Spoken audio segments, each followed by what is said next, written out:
La dernière semaine des essais hivernaux débute demain. Voici les 3 questions qu'il faut se poser.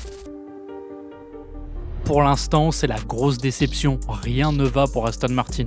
La fiabilité n'est pas au rendez-vous. Seulement 206 tours effectués à Bahreïn, c'est l'écurie qui a le moins roulé lors de ses essais, mais aussi depuis le début de l'année. Même Williams, qui a pourtant raté le shakedown de Barcelone, a effectué plus de kilomètres qu'Aston Martin. Niveau performance, ça ne semble pas mieux.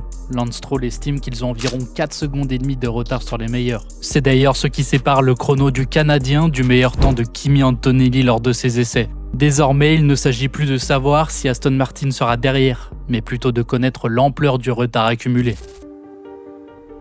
Cette nouvelle réglementation ne semble pas avoir modifié le top 4. Il reste désormais à savoir laquelle de ces 4 écuries sera la meilleure parce que pour l'instant, tout le monde se renvoie la balle. Mercedes estime que Red Bull est largement devant. Pour Red Bull, Mercedes cache son jeu et Ferrari estime qu'ils sont légèrement derrière Mercedes et Red Bull. Vous l'aurez compris, le jeu de poker menteur est bien lancé.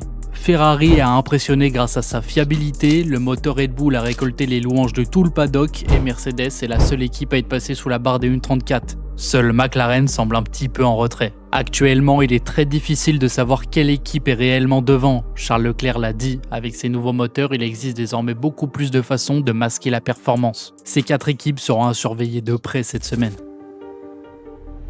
Les craintes sur cette nouvelle réglementation sont nombreuses, mais l'une d'entre elles a déjà été balayée. Ces monoplaces sont déjà bien plus rapides que des Formule 2. Le meilleur temps d'Antonelli est 4 secondes plus lent que le meilleur temps de Sainz l'an dernier. Si l'on compare avec 2022, il n'y a plus que 2 secondes d'écart. Cette semaine, certaines équipes apporteront des pneus plus tendres. Il sera donc intéressant de voir quel chrono ces nouvelles voitures sont capables de faire. N'hésitez pas à me donner vos premiers avis sur cette nouvelle réglementation en commentaire et abonnez-vous pour ne pas manquer les prochaines vidéos.